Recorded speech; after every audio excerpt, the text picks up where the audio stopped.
The Tom Woods Show, episode 2012. Prepare to set fire to the index card of allowable opinion. Your daily dose of liberty education starts here. The Tom Woods Show. Hey everybody, Tom Woods here. Our old friend Eric Brakey, former Maine state senator, who's now with Young Americans for Liberty, and hosts, is it called Free America Now, the podcast? Yeah, our new podcast, Free America Now, every Monday through Friday on everyone's favorite podcasting apps. Well, how about that? Somebody else is trying to do a Monday through Friday podcast. I wonder who the pioneer of that was. You know, I'm going to one-up you, Tom, because we also occasionally throw in a Sunday episode. Well, occasionally, Old Woods used to do a bonus episode on the weekends, but now I just, you guys can do that. You can take over for that. I just want to relax on Sunday. But okay, so let's talk about, you have an article on antiwar.com that I'm linking to at tomwoods.com/2012. I wanted to keep it a secret until you said it, but then I remembered what I just said in the introduction and the title of the episode. So everybody kind of knows what we're talking about. But what is the actual occasion of this? We're not talking in the abstract about the possibility of adding women to the draft, but there's actually a bill being considered for that purpose. Right. You know, this is a proposal that has gotten a lot further than you would think it has, considering how little attention has been paid to it with the trillions of dollars of money that's being thrown around in Washington, D.C. that everyone's fixated on for good cause. But in the National Defense Authorization Act, which has already passed the House of Representatives and is currently sitting in the U.S. Senate, they're going to be taking that up again after they come back from Thanksgiving recess, is a provision that would require women to register for the military draft the same as men.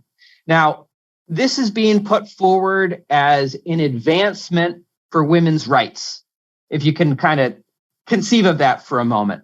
Requiring women to register for military conscription, to give Congress and the whole Washington, D.C. military war machine the discretion to call up not just America's young men, but also America's young women against their will to fight and perhaps even die in wars overseas. This is being hailed as an advancement for the cause of women's rights, despite the fact that women already have the right to voluntarily join the military. Women can even serve in combat roles if they choose to and they meet the standards for doing so. But this is sponsored by Democrat Representative Chrissy Houlihan of Pennsylvania. It's got bipartisan support, including from everyone's favorite Wyoming chicken hawk, Liz Cheney.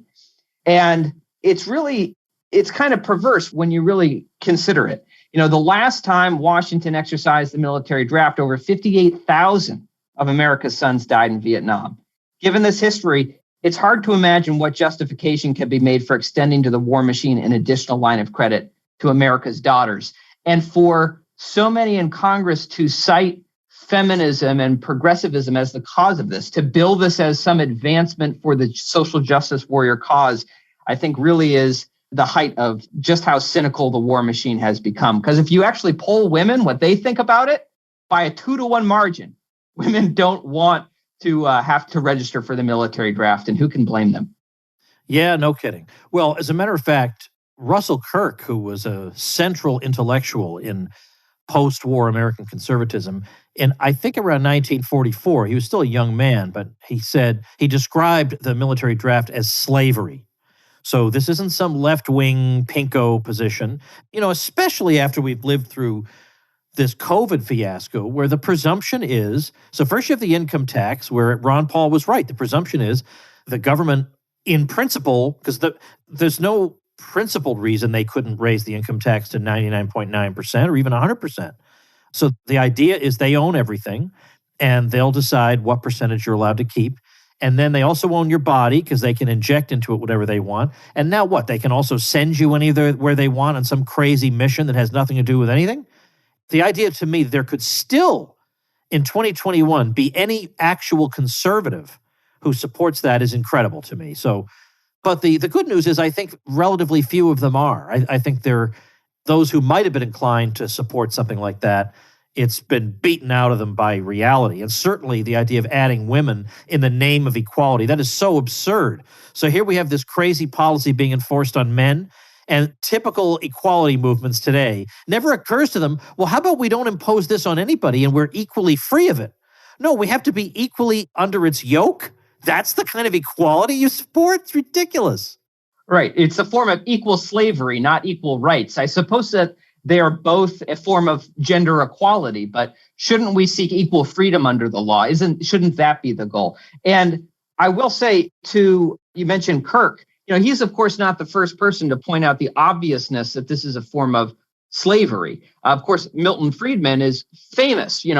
This is one of the great libertarian victories, right? Ending the active use of the draft in America. There's that famous moment. Milton Friedman was on President Nixon's commission for an all-volunteer military.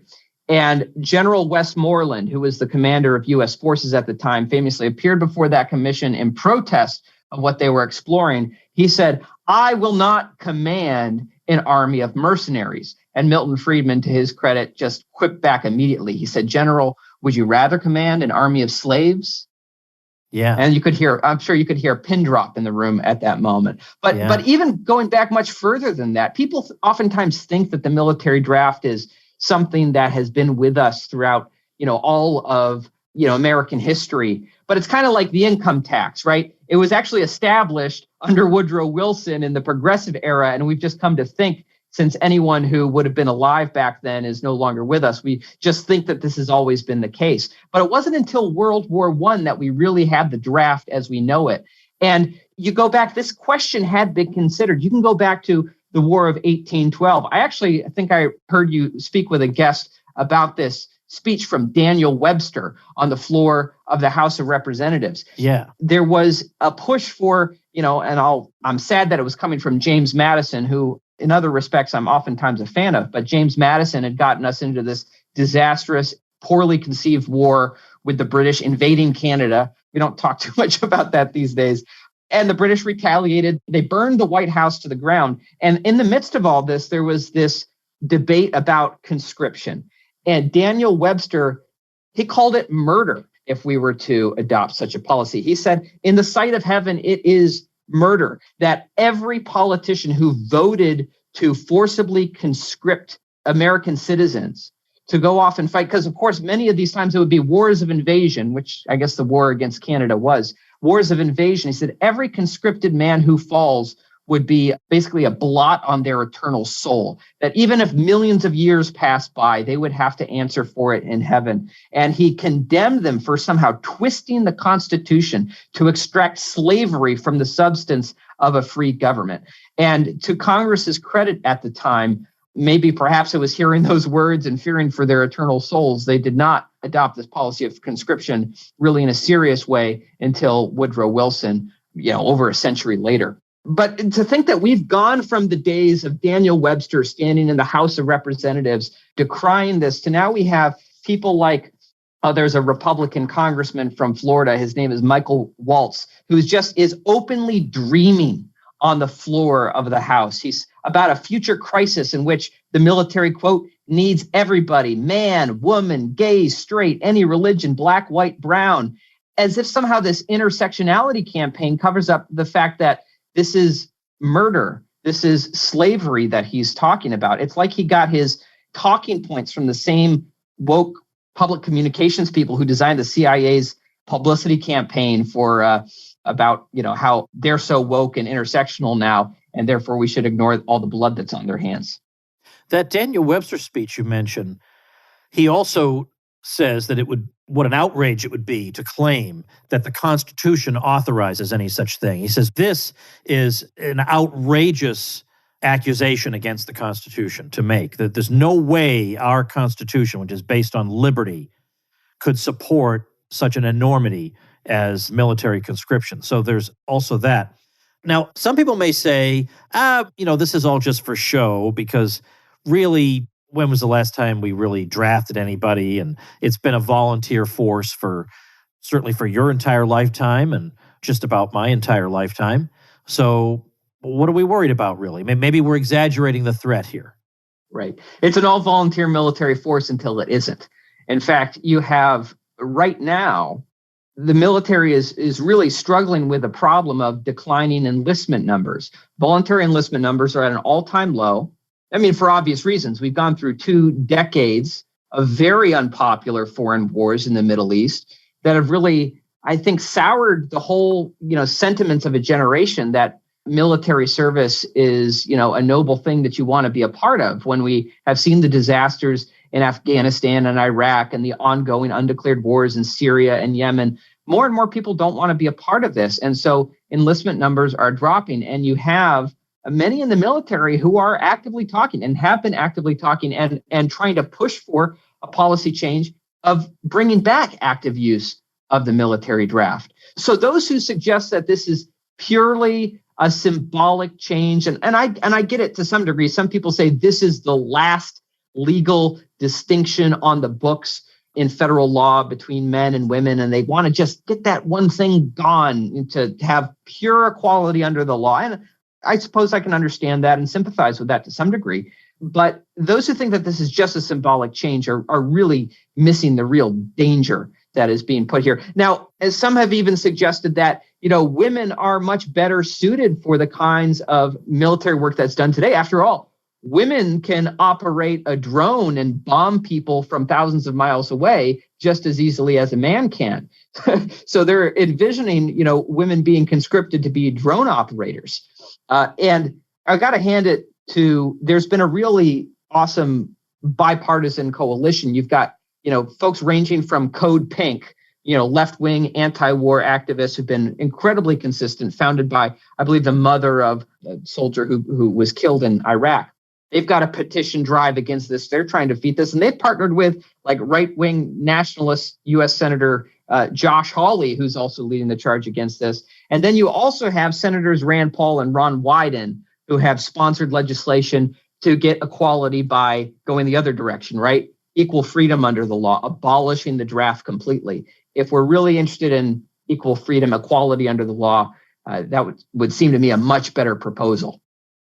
Agreed. And it reminds me of the conversations about trans people in the military. And, in the name of equality, we need to make sure that trans people have equal rights in the military. Now, I'm going to say something that's maybe more radical than Eric Brakey and Young Americans for Liberty might be prepared to say. I don't want to implicate you, and heaven forbid you be implicated in everything Wood says. But the way I thought of it was this. Here was a great opportunity of, instead of constantly being predictable, every word out of the mouths of the official spokespeople of the LGBT world, where not one of them complains about Fauci and AIDS in the 1980s anymore, because they're always in the service of the regime, the official political LGBT movement. They're in the service of the regime, so all that is forgiven. I mean, you can actually kill us and we won't even complain because we are so in the service of the regime. Well, likewise, there was an opportunity for trans people to say, you know what? We're the marginalized people of society. And so because we're the marginalized people, we side with, or at the very least, we sympathize with other marginalized people, namely people who are on the receiving end of U.S. government guns and bullets. And so heaven forbid we would want to ever be a part of that in the name of some bogus equality. We want to take the opportunity to say, you can take your military and stick it. We don't want to be part of that at all. We don't want to be part of this murderous foreign policy. We want to stand with marginalized and helpless people all over the world. There was their golden opportunity to say that. Golden opportunity. They're supposedly radical people on the fringes of society, and yet when push came to shove, they were as compliant as, we just want to be part of the military like everybody else. What a pathetic missed opportunity that is. That's my radical statement that I do not implicate you in, Eric Brakey, but that's the way I feel about it. Well, I can certainly say that there does seem to be a real concerted campaign, right, to use this kind of woke intersectionality, to basically paint over all the bloodstains of the war machine with rainbow paint, right? Oh, yeah. I think Raytheon had some ad about the diversity of their staff or some kind of thing like that. Like, oh, okay. And the thing is that the current progressive movement would watch an ad like that and say, God, these guys are super. I mean, what has happened to these people? It really makes you miss the leftists of, even just the 2000s under the Bush era. I remember being a young kid who was brainwashed by the neocons, and all my leftist friends were telling me Bush was a war criminal and Bush lied, thousands died. And I eventually came around and realized they were right. But by the time I did, so many of them had switched sides, and now they're applauding the war machine as long as the war machine is scoring enough woke intersectional points. I think to your point on Raytheon, this was several of the military industrial complex firms. You had in the corporate press just raving reviews. Look, 4 out of the 5 biggest military industrial complex companies, weapons manufacturers are led by women. It's like, all right, well, that feels like we're rearranging deck chairs on the Titanic. I mean, okay, so now women can play a part in the mass murder of people in the Middle East and across the world. Isn't that so great? And it has moved the left off of what the call used to be, that we shouldn't be fighting all these wars. We shouldn't be invading countries, certainly without a congressional authorization of war. And now it's, hey, we can have the whole Rainbow Coalition helping to commit mass murder campaigns. It's a sad thing. Hey, folks, it's Tom Woods with a sponsor message. As libertarians, we don't force people to do things, but we can certainly persuade them to do them. And that if somebody relies on your financial support, whether it's a child or an aging parent, even a business partner, you need life insurance. And most people need 10 times the life insurance coverage they get through their employer. Well, Policy Genius makes it easy to compare quotes from over a dozen top insurers all in one place. You could save $1,300 or more per year on life insurance by using Policy Genius to compare policies. It's super efficient. Eligible applicants can get covered in as little as a week thanks to an award-winning policy option that swaps the standard medical exam requirement for a simple phone call. Policy Genius has earned thousands of 5-star reviews across Trustpilot and Google, and the process couldn't be easier. First, head to policygenius.com, and in minutes you can work out how much life insurance coverage you need and compare personalized quotes to find your best price. When you're ready to apply, the Policy Genius team will handle the paperwork and scheduling for free. Policy Genius does not add on any extra fees. Well, head to policygenius.com to get started right now. Policy Genius, when it comes to insurance, it's nice to get it right. It's a sad situation we face. Now, at the same time, I wonder if the regime right at the moment, for a while, there hasn't really been much interest in launching a major war. We thought in the second Bush term that there might be a war with Iran, and then that kept popping up and being pushed back down, but it never happened. Mm-hmm. And right now, the regime has a lot. It's got its hands full, let's say. It's got the vaccine thing, and it's got inflation that is upsetting mainstream voters, and it's got, all kinds of massive division in society. So on the one hand, you might think, well, they've just got too much going on. But on the other hand, as I'm talking this out, isn't that the exact moment that they might want to distract attention from all this by launching something? But the thing is, I don't see it. I don't see it on the horizon. I don't see what the next thing is. I haven't paid much attention to what the foreign policy establishment is saying these days, just because these days we're so focused on domestic policy. My personal concern, and I'm sure if I was talking with someone like Scott Horton, he would be much more knowledgeable on all this. But my personal concern is the saber rattling with China and the fact that our foreign policy establishment has pretty much committed that if China goes into Taiwan, that we have committed that we're going to go to war with China and we're going to defend Taiwan. And I think in the ideal, I would love for Taiwan to remain independent, but is this really something we are ready to commit the lives of America's sons and daughters to?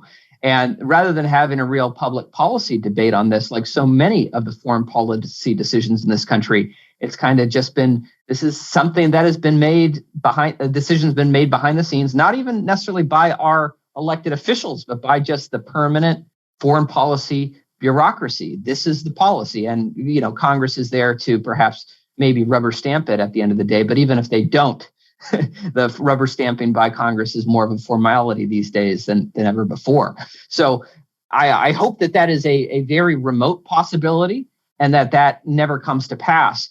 But that certainly seems to me to be the most likely scenario on the table right now, where we could end up in a situation where the foreign policy establishment decides we're going to war, that the current troop levels of the enlisted is not sufficient, and they decide that we have to institute a draft. Because certainly taking on a behemoth like China that would be a world war. Well, we'll see. We, of course, have to do what we can to the extent the general public can do anything to stop these people, to prevent that from happening. Yeah. The draft idea. Oh, I beg your pardon. Go ahead. I was going to say, certainly one thing we could do to let them know they wouldn't have the troops for that is to not extend a line of credit to them for the lives of America's daughters as well as America's sons, and remove that line of credit completely. Just abolish the draft. Do what Ron Wyden and Rand Paul are trying to do. And I think that would deter, to some degree, the foreign policy establishment from thinking they could pull something like this off. Well, it's good that you have a Democrat working with Rand on that.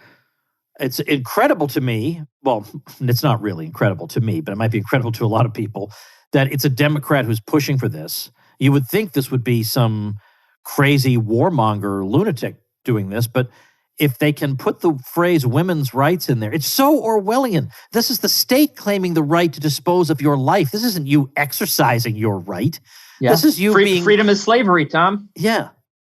All right. Thing is, I almost can't talk about this. It makes me so angry. The doublespeak involved. Yeah. The doublespeak is just beyond belief.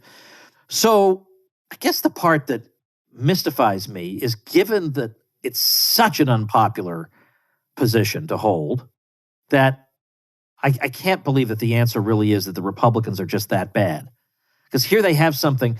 Sometimes they say, well, we have to be bad because the polling is against us, and if we vote the way you want, we'll get booted out of office. Okay, well, sometimes they say that.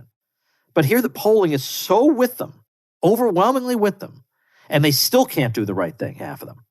Yeah. I mean, I don't know if it's, I don't mean literally half. I don't know how many Republicans are in support of this, but I did read an article saying that the Democrats are overwhelmingly in favor and the Republicans are split.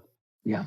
So, I mean, here's a win, an easy win. These people want to have the right to draft your daughters into the military. We know most people don't want that. This is how crazed they've become, how detached from reality they've become. It seems like an easy one for the Republicans, and they won't take it. Yeah, you would think. And, credit again to, I'm not usually a fan of Josh Hawley, and I'm not necessarily sure that he is on our side, because he opposes the draft. I think maybe it's for some other reasons, but he is leading a charge in the Senate to try to strip this out of the bill. He is working with folks like Code Pink, who have been one of the rare groups of consistently principled left-wing anti-war activists who don't change their cause just because it's Biden's war or Obama's war. They've been, fighting this. I've seen Ted Cruz has signed on to the effort to try to strip this out. But really, it's in that bill. It's going to be a bit of a hurdle. You've got to get a majority of the U.S. Senate now to vote to remove it from the bill, since it's already in there.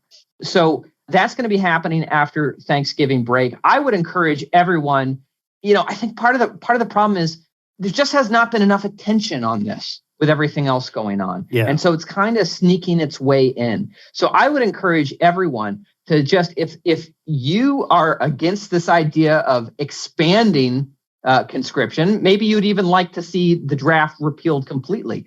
I would encourage everyone, just get on the phone, call your U.S. Senator's office, whether they're a Republican or a Democrat, tell them to support stripping this out of the National Defense Authorization Act, and tell them to support Rand Paul's and Ron Wyden's bill to abolish the draft completely. We've gone 50 years without an active draft. The fact that it's even still on the books in the first place is an injustice that's long overdue to be abolished. You were saying that there hasn't been enough attention paid to this and people aren't aware of it. I didn't know about it. I mean, I have a podcast dedicated to issues like this. I didn't even know about it until you sent me that message. Like, I'm not even aware of it. And then I looked it up and got the information, but it's not exactly, being shouted from the rooftops. And yet here is this momentous thing that touches a key aspect of what liberty is all about. And we're not even really aware that it's going on. And yet at the same time, people feel like we live under the best system in the history of the world, and this is the best it can possibly be. I don't know that it was normal for, in major areas of your life, for people to be completely at the mercy of murky, behind-the-scenes stuff, a line in a bill somewhere that nobody even knows about. This is not the best conceivable system. We'll put it that way. There's got to be a better one than this. Certainly. And For right now, we can put the pressure on the politicians. At the end of the day, that's the best thing we can do. The politicians want to get reelected. When they hear from their constituents and find out that something is unpopular, they begin to think twice. But they aren't hearing from people much yet. People aren't aware of it. So we got to make people aware. We got to encourage people to call their senators. And again, just give them a call, shoot them an email. Let's put the pressure on. You can even go to Code Pink has a petition. You can sign theirs. I'm sure they're getting petition signatures to their senators. But there is the war machine is a bipartisan affair, but so is the opposition to the war machine. So if we can ratchet up the pressure campaign against these U.S. senators, we there's a good coalition already in there against it. We can give them some support, and perhaps we might just be able to stop this from happening. Before we go, Eric, I want to ask you a question that I know you won't answer. And you're going to say to me, Tom, I will answer any question you ask me. I'm sure that's the case, Eric, in all questions but this one. Are you, in fact, going to run once again for political office? Well, I will answer that. I'm actively looking at going back and running for my old state Senate seat that I held for 2 terms in Maine. But federal office, I'm kind of burned out on that for a while. Yeah, okay. But I always go back to, one of my favorite books on my bookshelf. It's this book called Nullification by Tom Woods. And I think about how many liberty legislators that Young Americans for Liberty has elected now. We've got close to 200 liberty legislators across the country in 37 states.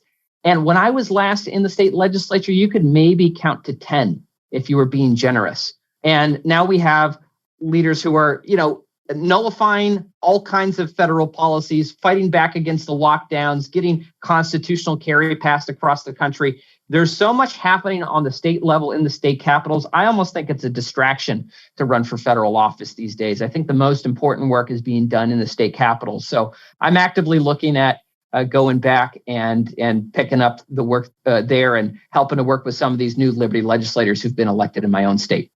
How many months or weeks during the year does the legislature meet in Maine? In Maine, it's a part-time legislature, so it's about half the year. It's half the year. Okay. Yeah, that's more than I thought. At least the first year, you're in for 6 months for the long session. The second year, you're in for 4 months. And then after that 4 months, you pretty much have to go out and hit the campaign trail because elections are right around the corner. Right. So you would move. You're in Texas now. You'd move back to Maine. Yeah, I'm back and forth, and I like it down here in Texas, but it's not home. Maine will always be where my heart is. Oh, isn't that nice? I've kind of always felt that way. I mean, I'm glad I'm in Florida for, political reasons these days, but my heart really it will always be in Massachusetts. And I know all the problems. It doesn't matter. But I mean, if you're going to judge a place entirely by the sociopaths who rule it, then the terrorists have won. There are many, many good, beautiful, wonderful things about that place. The people are not necessarily always one of them, although I have many dear friends there and a little family. But my heart is still there. Every time I get back, I feel very sentimental and nostalgic when I'm there. So I can completely understand where you're coming from. When are you going to absolutely ironclad, once and for all, for sure, decide? I've told people... You were great. You were a great legislator. You were great. I want to tell everybody, you were great as a state senator. Well, I appreciate it. I appreciated, Tom, you having me on your program over the years. It was... Serving in the Maine Senate was one of the greatest honors of my life. And I got to work with so many thousands of grassroots people to pass constitutional carry. And I even remember, taking an idea I heard from the Tom Woods show on, right to try and nullifying the FDA to allow terminally ill patients the right to try non-FDA approved medications and taking that and getting that into law. And then even going on, getting that into the Republican Party platform on the national level. And then watching all the Republicans and Donald Trump take that up as an issue and sign that into law. So it was a real pleasure to serve in the Maine Senate. And I am just encouraged by so many folks who've taken that example that me and a few other kind of Ron Paul style legislators back in the day when we got elected on our own individual initiatives. So many others have come along, followed those examples. And now there's this broad coalition across the states. I think we can do more now to fight back against the federal government there than you could even do in Congress. So I will make a decision by the end of the year. That's what I've decided. And I'm talking it over with my wife quite a bit. She's got, she's come to like Texas a little bit. So we might have to work something out there. Okay. All right. Well, we'll see what happens. But either way, we know you'll be doing good work. When you're with Young Americans for Liberty, you're doing good work. And when you're fighting for the good cause up there in Maine, you're also doing good work. All right. So let me direct people. yaliberty.org is the website. The podcast is Free America Now, and people can get that on any platform. Yeah, any platform. And we have conversations every single day with people across the Liberty movement. And in particular, we talk with Liberty activists who are doing great things through the Young Americans for Liberty network on college campuses or even just out in the world. And we also feature a lot of interviews with our legislators, like Representative Jonathan Hill of South Carolina, who is leading the charge for constitutional carry in his state. Delegate Nick Freitas of Virginia, who was just on talking about the revolution that just took place earlier this month in Virginia as Republicans took control of the legislature there. And we doubled the size of the Young Americans for Liberty legislator coalition there in Virginia. So a lot of great things happening, and we are covering that on Free America Now. And I welcome anyone who wants to go and give it a listen. You can find our podcast on all your favorite podcasting apps. All right, very good. I have a link to it also at tomwoods.com/2012. And also I'm linking to Eric's article on this matter of the draft and women and the polling data and all that can be found in that article. So thanks very much, Eric. Let's see. It is Tuesday, so Thanksgiving's 2 days away. I hope you have a great Thanksgiving. I'll be anxious to hear what you decide to do. Thank you, Tom. Great talking with you. All right, everybody, before we go, I think there's something I forgot to tell the podcast audience. I was, not too long ago, interviewed for a forthcoming docuseries called COVID Revealed. Now, as I think about it, maybe I did tell you this, but it just goes to show middle age. It couldn't hurt to tell you again. Maybe you missed it the first time. I'm not referring to the documentary made by the folks from the Sound Mind Creative Group I interviewed. Now, that one's going to have like animation and graphs and human interest stories and so on. This one is a series of interviews with a lot of the censored and silenced voices out there. So they interviewed me for it. And I think I did a pretty good job, and I hope you'll be pleased at how I represented our little Tom Woods Show community there. But the model is the same as what they've done for their documentaries on wine and wineries, on vaccines, on psychedelics, on money and investing, and related topics. It's that as long as you sign up in advance, you can watch the entire series for free. So you want to see old Woods on there because I did a good job, I'm telling you. I'm pretty confident in it. But also there are a lot of other people you're going to find very interesting in the series as well. And to sign up, go to tomwoods.com/revealed because the documentary is called COVID Revealed. So tomwoods.com/revealed. You're going to love the series. You can watch it for free. So it'll help you, but you'll also help me because this is the second documentary series they've done where they've interviewed me. And the more people I bring to them as audience members, I think the more likely it is that they'll keep inviting me back to be interviewed. And if you think that's a good thing, then help me out by registering to watch it at tomwoods.com/revealed. So go do that as your homework assignment, and I'll see you tomorrow. Become a smarter libertarian in just 30 minutes a day. Visit tomwoods.com to subscribe to the show for free, and we'll see you next time.